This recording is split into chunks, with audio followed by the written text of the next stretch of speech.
మీరు మీరు ముందే చెప్పారు కాసేపే ఉండే అవకాశం ఉంది అని చెప్పి, కాబట్టి ముందు మీతోటే మొదలు పెడదాం. ఎన్డీఏ సమావేశంలో మోడీ మాట్లాడినటువంటి మాటల్ని, చంద్రబాబుని, పవన్ కళ్యాణ్ని పొగడటాన్ని ఎట్లా చూస్తున్నారు? గుడ్ ఈవినింగ్ అరవింద్ గారు. గుడ్ ఈవినింగ్ అండి. మొదటిగా ఆంధ్రప్రదేశ్ ప్రజానీకానికి, దేశ ప్రజలందరికీ కూడా ఎన్డీఏ ప్రభుత్వాన్ని కేంద్రంలో అటు ఆంధ్రప్రదేశ్లో స్వాగతించినందుకు అందరికి కూడా పార్టీ తరఫున కృతజ్ఞతలు తెలియజేస్తా ఉన్నాను. ఈరోజు మోడీ గారు మాటలు చూస్తే డెఫినెట్ గా రాబోయే రోజుల్లో ఆంధ్రప్రదేశ్ యొక్క డెవలప్మెంట్ అందరి యొక్క ప్రతిఫలం అని చెప్పి వారు చెప్పకనే చెప్పారు. అందులో ముఖ్యంగా ఎన్డీఏ జట్టు కట్టడం కోసం అని చెప్పి పవన్ కళ్యాణ్ గారు చేసినటువంటి కృషిని కూడా వారు తారీఫ్ చేశారు. అదేవిధంగా చంద్రబాబు గారి నాయకత్వంలో గొప్ప మెజారిటీ సాధించారని చెప్పడం చాలా బాగుంది. అందులో హిస్టారికల్ రిజల్ట్ అంటూ ఆయన ప్రశంసించారు. ఇవాళ చంద్రబాబు నాయుడు గారి ఆవశ్యకత కేంద్రంలో ఒకప్పుడు వాజ్పేయి గారు ఉన్నప్పుడు ఏ విధంగా ఉందో ఈ రోజు కూడా అదే ఉంది.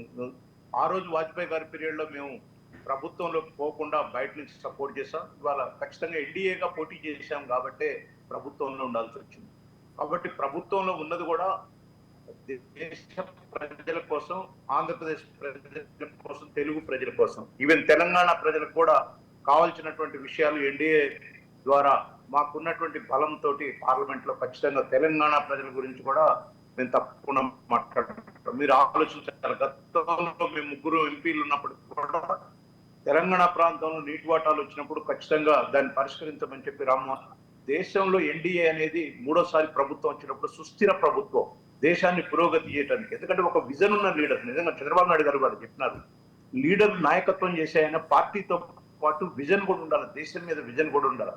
ఏదేమైనా రాజకీయాలు ఎన్ని ఉన్నప్పటికీ, మేము గతంలో ఎన్డీఏతో లేకపోయినప్పటికీ కూడా, ఏ చూసినా చూడ, ఆర్థిక మాధ్యం వచ్చినప్పటికి కూడా, కరోనా వచ్చినప్పటికి కూడా ఈ దేశాన్ని ముందుకు తీసుకుపోయినటువంటి వ్యక్తి మోడీ గారు.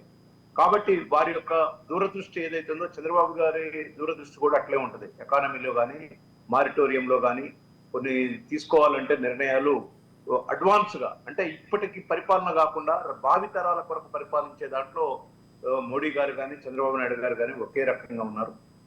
ఇవాళ ముఖ్యంగా ఆంధ్రప్రదేశ్ ప్రజానీకం మోడీ గారు చెప్పారు, కసితోటి, అంటే వాళ్ళు ఖచ్చితంగా కూటమే రావాలా, ఎన్డీఏ గెలవాలి అని ఆంధ్రప్రదేశ్ లో తీర్పు ఇచ్చారనేది మోడీ గారు నోటి ద్వారా చెప్పారు. అది కరెక్ట్. అది ఇవాళ ప్రభుత్వం ఏ రకంగా ఫెయిల్ అయిందో మనందరికీ తెలుసు. వాటి జోలికి పోదలుచుకోవాలి. ముఖ్యంగా ఈ డిబేట్ ద్వారా, తమ ద్వారా నేను చెప్తున్నాను, ఆంధ్రప్రదేశ్ లో ఉన్నటువంటి తెలుగుదేశం పార్టీ శ్రేణులందరికీ కూడా కొంత రిస్ట్రైన్ పాటించాల్సిన అవసరం ఉంది. ఎందుకంటే గతంలో వాళ్ళు చేశారు, ఇవన్నీ దుర్మార్గాలు చాలా చేశారు. ఆ దుర్మార్గాలు చేశారు కాబట్టి వాటిని లీగలైజ్డ్ గా, అంటే ప్రభుత్వం మనది ఉంది కాబట్టి ఎక్కడ చట్ట ప్రకారం అన్యాయం చేశారు, ఎక్కడ చట్ట ప్రకారం మన నిర్బంధించారో అదే చట్ట ప్రకారం చేద్దాం తప్ప ఉత్తగా దాడులకు దిగకూడదని చెప్పి మా శ్రేణులందరికీ కూడా దయచేసి విజ్ఞప్తి చేస్తున్నాను. ఎందుకంటే ప్రభుత్వం మీద పెద్ద బాధ్యత ఉందండి. ఇవాళ రాష్ట్రం 20 సంవత్సరాలు ఎనిక్కిపోయింది. దీన్ని పునర్నిర్మాణం చేసుకోవాల్సిన అవసరం మనకుంది. కాబట్టి ఇప్పుడు గొడవలు, తగాదులు అని చెప్పి తప్పనిసరిగా ఎవరెవరైతే గతంలో కార్యకర్తల మీద కానీ, నాయకుల మీద కానీ ఇల్లీగల్ గా, అంటే లీగాలిటీ లేకపోయినా సరే ఇష్టానుసారంగా పోలీసులను పంపి దౌర్జన్యాలు చేశారో వాటన్నిటిని కూడా చట్టపరంగానే మళ్ళా న్యాయపరంగానే ముఖ్యమంత్రి గారు చంద్రబాబు నాయుడు గారు చాలా సీరియస్ గా ఉన్నారు. ఇంతకుముందు లాగా లేరు. ఖచ్చితంగా వాటికి అన్ని చూసుకోవాలి. కాబట్టి కార్యకర్తలు కొద్దిగా రిస్టోర్ పాటించాల్సిన అవసరం ఉంది. మన ప్రభుత్వం వచ్చిందని చెప్పి వాళ్ళ ఇళ్ల మీద పట్టడం, వ్యక్తిగత దూషణలు చేయడం ఇవన్నీ మంచి పద్ధతి కాదు, మనకు మంచిది కాదు. ఎందుకంటే ఇంత పెద్ద ఎత్తున నమ్మి ప్రజలు మన చేతిలో పెట్టినప్పుడు మనం పార్టీ వాళ్ళు చేసింది అదే కదా. గతంలో వైసీపీ వాళ్ళు ఏం చేశారు, వాళ్ళు పర్సనల్ దాడులు చేయకుండా పోలీస్ డిపార్ట్మెంట్ ద్వారా అధికారాన్ని అడ్డబెట్టుకొని ఇష్టానుసారంగా చేశారు.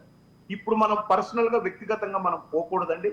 అది డెఫినెట్ గా ప్రభుత్వంలో ఉన్న వాళ్ళు, మన వాళ్ళు అంతా ఉన్నారు, సీనియర్ లీడర్లు ఉన్నారు, వాళ్ళు ఇబ్బందులు పడ్డారు.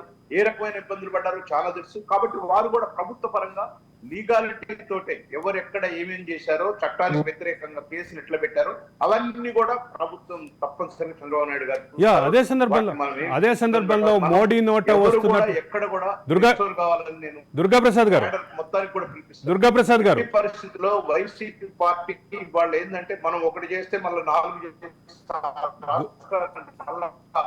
దుర్గాప్రసాద్ గారు నా ప్రశ్న వినండి. వాళ్ళు మళ్ళీ ఇంకో రకమైన చేస్తారు కాబట్టి దయచేసి కార్యకర్తలు అందరూ కూడా కొంత సమన్వయం పాటించాలని చెప్పి మీ ద్వారా కేడర్ అందరికి కూడా తెలియజేస్తున్నాను. యా దుర్గాప్రసాద్ గారు, ఒక ప్రధానమైన ప్రశ్న, మోడీ ఇచ్చినటువంటి ప్రశంసలు కానీ, చెప్పండి. మోడీ ఇస్తున్నటువంటి హామీలు కానీ ఆచరణ రూపం అయ్యి ఆంధ్రప్రదేశ్కి సానుకూలమైనటువంటి పరిస్థితులుగా మారేటటువంటి అవకాశం ఏ రకంగా ఉంది? డెఫినెట్ గా అండి. ఇవాళ ఎన్డీఏలో మేము ఉన్నప్పటికీ కూడా చాలా మంది పత్రికల్లో కానీ లేకపోతే అపోజిషన్ పార్టీ ఇండియా కూటమి వాళ్ళు కానీ చాలా మాట్లాడుతున్నారు. Yeah. ఏదో మీకు ఇప్పుడు మీ బలం మీద మోడీ గారు ఉన్నారు కాబట్టి మీరు డెఫినెట్ గా మేము ఎన్డీఏలో ఉన్నాం కాబట్టి ప్రధానమంత్రి గారితో భారతీయ జనతా పార్టీ ఎన్డీఏ ప్రభుత్వంతో మేము అసిస్టెన్సీ తీసుకొని మా ఆంధ్రప్రదేశ్ లో ఇచ్చిన హామీలని, ఎందుకంటే వన్ ఆఫ్ ది పార్ట్నర్, ఇలా బీజేపీ కూడా మాకు పార్ట్నర్ అండి. అక్కడ Yeah. ప్రజలు ఏ ఆకాంక్షలతో అయితే మాకు ప్రభుత్వాన్ని ఇచ్చారో తప్పనిసరిగా డెమోక్రసీగా ప్రజాస్వామ్యయుతంగా వాళ్ళకి ఇచ్చిన హామీలన్నీ కూడా నెరవేర్చే విధంగా. ఇంతకుముందు వెనకట ఏం చేసేదంటే చంద్రబాబు నాయుడు గారి నాయకత్వంలో మేము అనేక సార్లు ప్రభుత్వాన్ని చూసాం. 4వ సారి ముఖ్యమంత్రి కాబోతున్నారు వారు.